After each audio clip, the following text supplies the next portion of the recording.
আসসালামু আলাইকুম। আজ আমি এক্সপ্লেন করতে যাচ্ছি 2022 সালে রিলিজ হওয়া একটি অসাধারণ মুভিটির নাম দ্য আপ র্যাঙ্ক। আজকের মুভিতে এমন একটি গেম দেখানো হয়েছে যেটা মানুষের জীবনকে সম্পূর্ণ পরিবর্তন করে ফেলে এবং মানুষ এই গেম খেলে টাকা ইনকাম করতে শুরু করে দেয় এবং রাতারাতি কোটিপতিও হয়ে যায়। কিন্তু সমস্যা হলো প্রত্যেকটা জিনিসেরই সাইড ইফেক্ট রয়েছে যেটা মানুষের জীবনকে ধ্বংসের দিকে নিয়ে যায়। এই গেমটির কারণে কি কি ঘটেছিল সেটাই দেখবো আজকের এই মুভিটিতে। তাহলে চলুন ঘুরে আসা যাক ভয়ানক এক গেমের গল্প থেকে। তো মুভির শুরুতে আমরা ইয়াহু নামের একটি ছেলেকে দেখতে পাই যে 19 বছরের একজন কলেজের ছাত্র ছিল, কিন্তু তার মন পড়াশোনায় কম ছিল আর গেমের দিকে বেশি ছিল। সে সারাদিন পাবজি অথবা ফ্রি ফায়ার খেলতো। সে তার বাবার সাথেই থাকতো। তার বাবার একটি ফটোকপির দোকান ছিল আর সেখান থেকে যা টাকা আসতো তাই দিয়ে তাদের সংসার চলতো। কিন্তু ইয়াহু তার বাবার কাজে একটুও সাহায্য করতো না, বরং সে শুধু গেম খেলা নিয়ে ব্যস্ত থাকতো। একদিন ইয়াহুর বাবা তাকে কিছু ফটোকপি শিট ডেলিভারি করতে একটি নির্দিষ্ট জায়গায় পাঠিয়ে দেয়, কিন্তু সে ওই জায়গায় যাওয়ার পরিবর্তে সারা রাস্তা গেম খেলতে শুরু করে। ফলে সে সময় মতো শিটগুলো ডেলিভারি করতে পারে না। এতে তার বাবার অনেক ক্ষতি হয়ে যায়। তাই আজকে তার বাবা তাকে কথা না শুনিয়ে থাকতে পারে না। তার বাবা বলে, আর কতদিন এভাবে চলবে? তোমারও তো বোঝা উচিত, নয়তো আমি মারা গেলে তুমি কিভাবে চলবে? তার বাবা তাকে একটু বেশি বলে ফেলে, যার কারণে ইয়াহু খুব কষ্ট পায় আর সে নিজের ঘরে গিয়ে শুয়ে পড়ে। কিন্তু কিছুক্ষণ পরে সে আবারও গেম খেলতে শুরু করে দেয়। গেম খেলা তো তার নেশায় পরিণত হয়ে গিয়েছিল। তবে আজকে তার কাছে খুবই অদ্ভুত একটি মেসেজ আসে যে সে এই গেমটি খেলে টাকা আয় করতে পারবে। এটা দেখে সে অনেক অবাক হয়ে যায় যে এমনটা আবার কিভাবে হতে পারে। আসলে এই মেসেজটা তার বন্ধুই পাঠিয়েছিল যে তার সাথে গেম খেলতো, আর সে একটি ঠিকানাও দিয়ে দিয়েছিল যাতে সে সেখানে যেতে পারে। এরপর ইয়াহু সেই গেমটি খেলতে খেলতে ঘুমিয়ে পড়ে, কিন্তু পরের দিন সকালে সে ওই ঠিকানায় পৌঁছে যায় যার নাম রেমপেফ ছিল। সেখানে তার মতোই আরো অনেক গেমার ছিল আর কিছু এমন মানুষও ছিল যাদেরকে সে ছোটবেলা থেকেই গেমিং ওয়ার্ল্ডে দেখে বড় হয়েছে। সেখানে তার সেটের সাথে দেখা হয়ে যায়। সেট তার সেই বন্ধু যে তাকে গতকাল মেসেজ করেছিল। সেট তাকে তার একজন বন্ধুর সাথে পরিচয় করিয়ে দেয় যার নাম ছিল প্রিন্স। এরপর প্রিন্স আর ইয়াহুর মাঝে একটি গেম শুরু হয়ে যায় যেখানে ইয়াহু শুরুতে তো খুব ভালোভাবেই খেলতে থাকে, কিন্তু শেষের দিকে সে হেরে যায় কারণ তাদের সামনে যে লোকটি ছিল সে একজন র্যাঙ্ক পুশার ছিল। অর্থাৎ সে জেতার জন্য নয়, বরং নিজের র্যাঙ্ক বাড়ানোর জন্য খেলছিল। এজন্য সে তার উপরে লুকিয়ে লুকিয়ে হামলা করছিল, যার ফলে ইয়াহু হেরে যায় আর প্রচন্ড হতাশ হয়ে পড়ে। তাই সে গেম ছেড়ে বাইরে চলে আসে। বাইরে সেটের সাথে তার দেখা হয়ে যায় আর সেট তাকে থামিয়ে দিয়ে বলে, আমি জানি তুমি প্রিন্সের থেকেও ভালো খেলো, কিন্তু যদি তুমি টাকা আয় করতে চাও তাহলে তোমাকে র্যাঙ্ক বৃদ্ধি করতে হবে। এতে ইয়াহু বলে, আমি তোমার কথা বুঝতে পারলাম না। তখন সিট তাকে বোঝায়, তোমাকে আমি কিছু অ্যাকাউন্ট দেব যেগুলো র্যাঙ্ক তোমাকে বৃদ্ধি করতে হবে, আর তুমি যতগুলো অ্যাকাউন্টের জন্য যত বেশি র্যাঙ্ক বৃদ্ধি করবে তুমি তত বেশি টাকা আয় করতে পারবে। এখানে আপনাদেরকে জানিয়ে রাখি, পাবজি অথবা ফ্রি ফায়ারে প্রত্যেকের একটি করে র্যাঙ্ক থাকে, যেমন গোল্ড, ডায়মন্ড এবং সিলভার। কিছু লোক আবার টাকা দিয়ে এই র্যাঙ্ক বৃদ্ধি করায় কারণ তাদের সর্বোচ্চ র্যাঙ্কে থাকতে ভালো লাগে। এমন কাজই এখন ইয়াহুকে করতে হবে। কিন্তু সে বলে, আর এভাবে তো যে কোনো সময় সে অ্যাকাউন্ট বন্ধ হয়ে যেতে পারে। তখন সিট বলে, টাকা এভাবেই আয় করতে হয়। ইয়াহু তাকে আর কিছুই বলে না। এরপর সে বাসায় চলে যায়। সেখানে গিয়ে সে দেখতে পায় তার বাবা চুপচাপ টিভি দেখছে। সে তাকে দেখেও কিছু বলে না। তাই ইয়াহু নিজের ঘরে চলে যায় আর সারা রাত এটাই ভাবতে থাকে যে সত্যি কি সে এই কাজ শুরু করে দিবে। যদি সে ভালো পরিমাণ টাকা আয় করতে পারে তাহলে সত্যি তার জীবন পরিবর্তন হয়ে যাবে। এজন্য সকাল হতেই সে নিজের সিদ্ধান্ত নিয়ে নেয় আর সিটের সাথে দেখা করতে চলে যায়। অর্থাৎ সে কাজটি করার সিদ্ধান্ত নিয়ে নিয়েছিল কারণ টাকা কে না চায়। এখন সিট তাকে পুরো বিষয়টি বুঝিয়ে দেয় যে তাকে কি করতে হবে। আসলে সারা মাসে মোট 9টি অ্যাকাউন্ট দেওয়া হবে যেগুলো তাদের অ্যাকাউন্ট হবে যারা নিজেদের র্যাঙ্ক বৃদ্ধি করাতে চায়। এর পরিবর্তে তারা টাকা দিবে আর সে যত র্যাঙ্ক বৃদ্ধি করে দিতে পারবে তাকে তত টাকাই দেওয়া হবে। সিট তাকে বিশ্বাস করানোর জন্য একটি লাইভ ডেমো করেও দেখায়, যার জন্য তাকে মাত্র কিছুক্ষণ আগেই 2.5 লাখের বেশিও টাকা দেওয়া হয়েছিল। এরপর ইয়াহু, সিট, প্রিন্স আর তার প্রেমিকা চারজনই এই কাজে লেগে পড়ে। আর মাত্র 1 মাসেই তারা ভালো পরিমাণ টাকা আয় করতে শুরু করে দেয়। শুরুতে ইয়াহু কম টাকা পাচ্ছিল, কিন্তু তবুও সে খুশি ছিল। একদিন সে তার গার্লফ্রেন্ড কিটিকে কল দেয় আর তাকে বলে, আমি নতুন কাজ খুঁজে পেয়েছি, তুমি কি আমার সাথে দেখা করতে পারবে? কিন্তু সে বলে, 2 দিন পরে আমার জন্মদিন, আমি সেই দিনই দেখা করব। ইয়াহু তাতেই রাজি হয়ে যায়। পরের দিন যখন সে কলেজে যাওয়ার জন্য বের হচ্ছিল, তখন তার বাবা তাকে কিছু টাকা দেয়, কিন্তু আজকে প্রথমবার সে টাকা নিতে মানা করে দেয়, কারণ এখন তার কাছে যথেষ্ট পরিমাণে টাকা ছিল। ইয়াহু কলেজে যাওয়ার পরিবর্তে নিজের টিমের কাছে চলে যায়। সেখানে গিয়ে সে জানতে পারে সবাই একটি রোড ট্রিপে যাচ্ছে আর তারা তাকেও সাথে নিয়ে যেতে চাচ্ছে।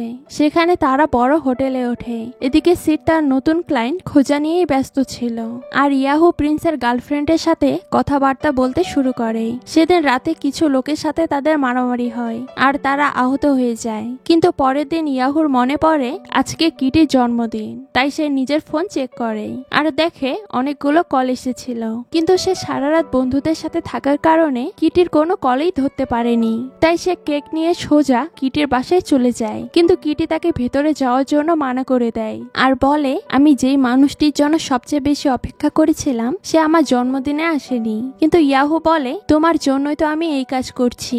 এতে কিটি বলে, তুমি কি কাজ করছো তা আমি জানি, এটা তো অবৈধ কাজ। যদি কোনোদিন পুলিশ এই সম্পর্কে জানতে পারে তাহলে তারা তোমাকে গ্রেফতার করবে।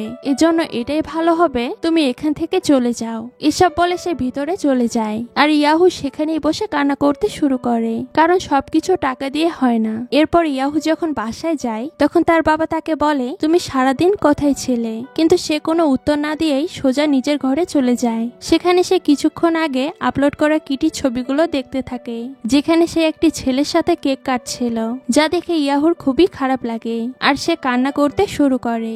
সারা রাত এভাবেই কেটে যায়। পরের দিন সে সিটের কাছে যায়। সিট তার এমন অবস্থা দেখে বুঝে যায় যে অবশ্যই কিছু একটা হয়েছে, কারণ তার কাজেও মন বসছিল না। এজন্য সে তাকে বোঝায়, বর্তমান যুগে সবকিছু বিক্রি হয়, যার জন্য টাকার প্রয়োজন। এর জন্য প্রথমে তুমি টাকা আয় করো আর তারপর সেই সবকিছু কিনে ফেলো।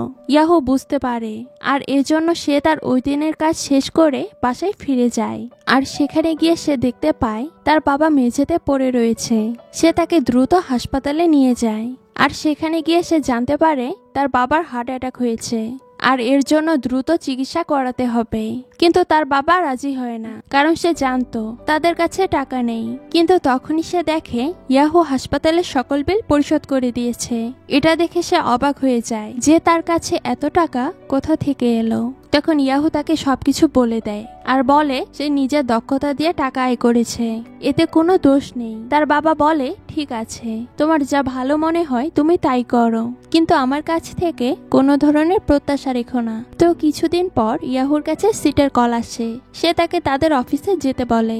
সেখানে গিয়ে সে দেখে অনেকগুলো ব্র্যান্ড নিউ আইফোন টেবিলের উপরে রাখা আছে। এগুলো দেখে সে জিজ্ঞেস করে যে এগুলো কি। তখন সিট বলে, এখন আমাদের এই কাজকে আরো এক ধাপ উপরে নিয়ে যেতে হবে। এর জন্য আমাদের আরো মোবাইল ফোন এবং আরো মানুষের প্রয়োজন হবে। তাই কারো পরিচিত ও বিশ্বাসযোগ্য মানুষ থাকলে তাকে নিয়ে আসো।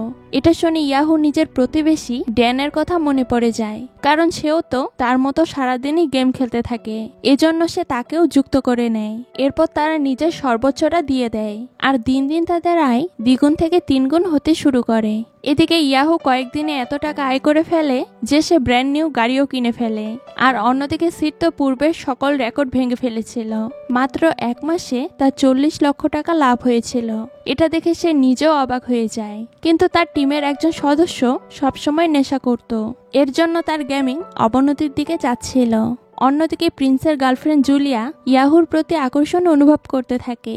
সে তাকে নিজের অফিসেও নিয়ে যায় এবং সেখানে একসাথে ভালো সময় কাটায়। তারপর জুলিয়া বাসায় চলে যায়। এদিকে সিট প্রিন্সকে বোঝায় যে তোমার কাজে মনোযোগ দেওয়া উচিত, কারণ তুমি দক্ষ একজন গেমার। কিন্তু সে তাকে জানায় সে আর এই কাজ করতে চায় না। তাই সিট তাকে টাকা বাড়িয়ে দেওয়ার প্রস্তাব দেয় আর এতে সে রাজি হয়ে যায়। এরপর তারা নিজেদের জীবনে মজা করতে শুরু করে, কারণ কারোরই এখন টাকার কমতি ছিল না আর সবাই এখন বিলাসবহুল জীবনযাপন করছিল। তারা যা মন চায় করছিল, যা মন চায় কিনছিল। কিন্তু মনে রাখতে হবে সব সময় মানুষের ভালো সময় চলে না। আর একদিন তাদের সামনে একটি সমস্যা এসে হাজির হয়। তাদের কাছে একটি ক্লায়েন্টের কল আসে, যে তাদেরকে বলে তাদের কারণে তার অ্যাকাউন্ট ব্লক হয়ে গিয়েছে। এটা শুনে সিট অনেক রেগে যায় আর সবাইকে ডেকে আনে। সেখানে ইয়াহুর প্রতিবেশীও ছিল। প্রিন্স সব দোষ তার উপরে চাপিয়ে দেয় এবং বলে এই সবকিছু তার জন্যই হয়েছে, এমনকি সে তার গায়েও হাত তুলে বসে। কিন্তু ইয়াহু তাকে থামিয়ে দেয় আর বলে সে এখনো ছোট। তখনই হঠাৎ সিটের মনে পড়ে যায় সেই অ্যাকাউন্টটি প্রিন্সই সামাল দিচ্ছিল, এজন্য সে তাকে বকা দেয়। কিন্তু প্রিন্সের এই সব একদমই পছন্দ হয় না, তাই সে কাজ ছেড়ে চলে যায়। কিন্তু সেই ক্লায়েন্টটি নিজের অ্যাকাউন্টটি ফেরত চাচ্ছিল, তাও আগের র্যাঙ্ক সহ, যেটা এত দ্রুত বানানো সম্ভব ছিল না। এজন্য সিট ইয়াহুর অ্যাকাউন্টটি সেই ক্লায়েন্টকে দিয়ে দেয়, যা ইয়াহুর একদমই ভালো লাগে না, কারণ সে এটার জন্যই অনেক বছর পরিশ্রম করেছিল আর আজকে সেটা অন্য কাউকে দিয়ে দেওয়া হলো। কিন্তু সে আর কিছুই বলতে পারছিল না। সিট তার প্রতিবেশী বাচ্চাটিকেও কাজ থেকে বের করে দেয়, কারণ তখনও সে খুবই ছোট ছিল। কিছুদিন পর ইয়াহু পুনরায় একটি অ্যাকাউন্ট খোলে, যেটাতে কোনো র্যাঙ্কই ছিল না এবং সবকিছুই নতুন ছিল। তাই তার মন খারাপ ছিল, আর তাকে এভাবে মন খারাপ করে দাঁড়িয়ে থাকতে দেখে জুলিয়া তার কাছে আসে আর তাকে একটি জায়গায় নিয়ে যায়, যেখানে অনেকগুলো পাবজি টিমের সদস্যরা লাইভ ম্যাচ খেলছিল, যেটা জিতে গেলে তারা অনেক ভালো পরিমাণ টাকা পাবে। আর এই কাজটা বৈধ ছিল। ইয়াহু সেই টিমগুলোকে দেখে কিছু একটা ভাবতে শুরু করে এবং কিছুক্ষণ চুপচাপ সেখানেই দাঁড়িয়ে থাকে। এরপর তারা দুজন বাসায় চলে যায়, যেখানে ইয়াহু প্রথমবার জুলিয়ার কাছাকাছি চলে আসে। ইয়াহু নিজের জীবনে বড় কিছু একটা করতে চাইছিল, এজন্য সে কাউকে না জানিয়ে ইউনিসাট নামক একটি টিমের কাছে যায় আর সেটার ফর্মও পূরণ করে ফেলে। অন্যদিকে সিটের কাছে ক্রমাগত কাজ এসে যাচ্ছিল, কিন্তু এখন তার কাছে পর্যাপ্ত মানুষ ছিল না, এজন্য কাজ খুব ধীর গতিতে এগোচ্ছিল। কিন্তু তার টাকারও খুব দরকার ছিল, এজন্য সে প্রিন্সের অ্যাকাউন্টে যায় এবং দেখে সে এখন নিজে টিম বানিয়ে আলাদাভাবে র্যাঙ্ক পুশিং এর কাজ শুরু করেছে, অর্থাৎ প্রিন্স তার সাথে বিশ্বাসঘাতকতা করেছে। এটা দেখে সে অনেক বেশি রেগে যায় আর সে সোজা তার কাছে চলে যায়। সেখানে গিয়ে সে তাকে বলে যে তুমি আমার কাছ থেকে এই কাজ শিখে এখন আমার ক্লায়েন্টদেরকে নিজের কাছে নিয়ে যাচ্ছ, এসব বন্ধ করো, নয়তো অনেক খারাপ হবে। পরের দৃশ্যে আমরা ইয়াহুকে দেখতে পাই, যে হাসপাতালে ছিল, কারণ তার বাবার শারীরিক অবস্থা আবারও খারাপ হয়ে গিয়েছিল। সে এখন কি করবে কিছুই বুঝতে পারছিল না। ডক্টর তাকে জানায় যে তোমার বাবার কাছে মাত্র 2 সপ্তাহ সময় রয়েছে, ততদিনে যদি অপারেশন না করা হয় তাহলে তার মৃত্যু হতে পারে। আর এখন ইয়াহুর কাছে যা টাকা ছিল সেগুলো খরচ হয়ে গিয়েছিল, তাই সে ডক্টরকে জিজ্ঞেস করে অপারেশনের জন্য কত টাকা লাগতে পারে। তখন ডক্টর বলে প্রায় 13 লক্ষ টাকা। এটা শুনে সে চিন্তায় পড়ে যায় যে এত টাকা সে কোথা থেকে আনবে। পরের দিন তার কাছে ইউনিসাট টিমের কল আসে, যারা তাকে বলে তাকে প্রশিক্ষণ দেওয়ার জন্য নির্বাচন করা হয়েছে আর এজন্য তাকে সেখানে যেতে হবে। তারপর ইয়াহু সেখানে চলে যায়, কিন্তু সে ফোনে দেখে প্রিন্স দুর্ঘটনার শিকার হয়েছে আর তার অবস্থা খুবই শোচনীয়। আর এই দুর্ঘটনার জন্য দায়ী ছিল ইয়াহুর প্রতিবেশী বাচ্চাটি। সে যদিও ছোট ছিল, কিন্তু তার যোগাযোগ বড় মাপের লোকেদের সাথে ছিল।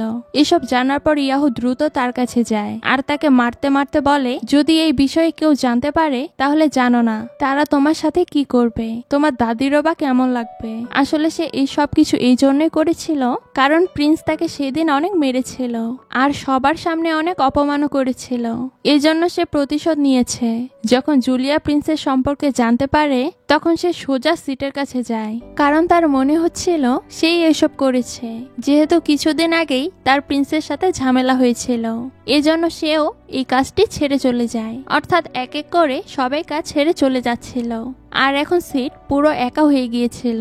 এরপর আমরা দেখতে পাই একদিন সিটের কাছে একজন ক্লায়েন্টের কল আসে, যে তাকে বলে তোমার জন্য 20টি অ্যাকাউন্টের কন্ট্রাক্ট আছে, যেগুলো র্যাঙ্ক বৃদ্ধির জন্য তুমি 35 লক্ষ টাকা পাবে। কিন্তু সিটের কাছে তো লোকই ছিল না, সে পুরো একা ছিল, তবুও সে কন্ট্রাক্টটি নিয়ে নেয়।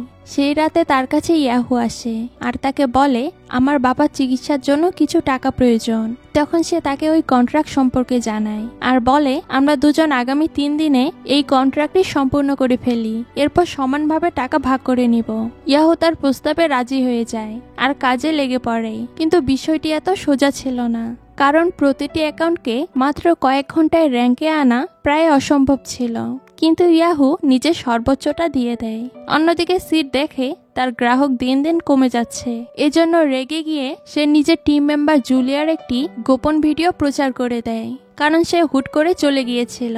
যখন এই বিষয়টি সম্পর্কে বাইরের মানুষ জানতে পারে তখন সবাই জুলিয়ার মজা নেয়। এতে জুলিয়া মানসিকভাবে বেশ ভেঙে পড়ে আর নিজেকে অনেকদিন পর্যন্ত বাসায় আটকে রাখে। এদিকে সিট ও ইয়াহু অনেক কষ্টে সে কন্ট্রাক্টটি সম্পূর্ণ করে ফেলে। এরপর ইয়াহু সিটের কাছে নিজের টাকা নিতে গেলে সিট তাকে বলে তোমাকে আরো কয়েকটি অ্যাকাউন্টের র্যাঙ্ক বৃদ্ধি করতে হবে, এরপর পুরো টাকাটা পাবে। এটা শুনে ইয়াহু প্রচন্ড রেগে যায়, কারণ সে কাজ করে দিয়েছিল কিন্তু তাকে টাকা দেওয়া হচ্ছিল না, আর এখন তো তার অনেক টাকারও প্রয়োজন ছিল। এজন্য সে জুলিয়ার সাথে দেখা করতে যায়। জুলিয়া নিজের পুরো গেটআপ বদলে ফেলেছিল। জুলিয়া তাকে বলে এসব সিটের কারণে হয়েছে, কারণ সে আমার একটা ভিডিও ভাইরাল করে দিয়েছে। তারপর যখন সে ইয়াহুর বাবার কথা জানতে পারে তখন সে নিজের উপার্জন করা টাকা ইয়াহুকে দিয়ে দেয়। এরপর টাকাগুলো নিয়ে ইয়াহু হাসপাতালে চলে যায় আর নিজের বাবাকে বলে আমি বিল পরিশোধ করে দিয়েছি। 2 দিন পরে আমরা সিটকে একটি বারে দেখতে পাই, যেখানে টিভিতে একটি খবর দেখাচ্ছিল যে গেম ডেভেলপাররা জেনে গিয়েছে কিছু লোক গেমিং এর ভুল ব্যবহার করছে। তখনই সিটের কাছে একজন ক্লায়েন্টের কল আসে আর সে বলে তার অ্যাকাউন্টটি ব্লক হয়ে গিয়েছে। আর এমন সময় টিভিতে সিটের ছবিও দেখানো হয়। এই কাজটি অন্য কেউ নয়, বরং জুলিয়াই করিয়েছিল। সে নিজের পরিচয় গোপন রেখে পুলিশকে সবকিছু বলে দিয়েছিল। এসব দেখে সিট সেখান থেকে পালাতে শুরু করে, কিন্তু কিছু লোক তাকে ধরে ফেলে, কারণ তারা গেমের জন্য লক্ষ লক্ষ টাকা সিটকে দিয়ে রেখেছিল। আর যেহেতু এখন সব টাকা ডুবে গিয়েছে তাই এখন সব দোষ তার ঘাড়ে এসে চেপে বসে আর সবাই তাকে ইচ্ছে মতো মারতে শুরু করে। এভাবে এক পর্যায়ে সেখানে পুলিশ এসে তাকে ধরে নিয়ে যায়। এদিকে জুলিয়া এখন অন্য শহরে শিফট হয়ে গিয়েছিল। ইয়াহু জানতে পারে এই কাজ এখন বন্ধ হয়ে গিয়েছে। তখন সে অবশেষে নিজের বাবার দোকানে সাহায্য করতে শুরু করে, কিন্তু তার মনে এখনো একজন দক্ষ গেমার হওয়ার স্বপ্নটা বেঁচে ছিল। আর সে ভাবতে থাকে একদিন সে অনেক বড় একজন গেমার হবে। অন্যদিকে প্রিন্সও এখন সুস্থ হয়ে গিয়েছিল, কিন্তু এখন সবকিছু শেষ হয়ে গিয়েছিল। তবে অনেক বছর পর একদিন তার সিটের সাথে দেখা হয়, কিন্তু সে কোনো কথা বলে না এবং সে সেখান থেকে চলে যায়। আর এইভাবে একটি ভুল ও বেইমানির কাজ সবার জীবন নষ্ট করে ফেলে। আর এর মধ্য দিয়েই এই মুভিটি এখানেই শেষ হয়ে যায়। তো এই মুভিটি আপনাদের কাছে কেমন লেগেছে সেটা কিন্তু অবশ্যই কমেন্ট করে জানাবেন। আজকে এই পর্যন্তই, দেখা হচ্ছে নতুন কোনো ভিডিওতে। সেই পর্যন্ত সবাই ভালো থাকবেন। আল্লাহ হাফেজ।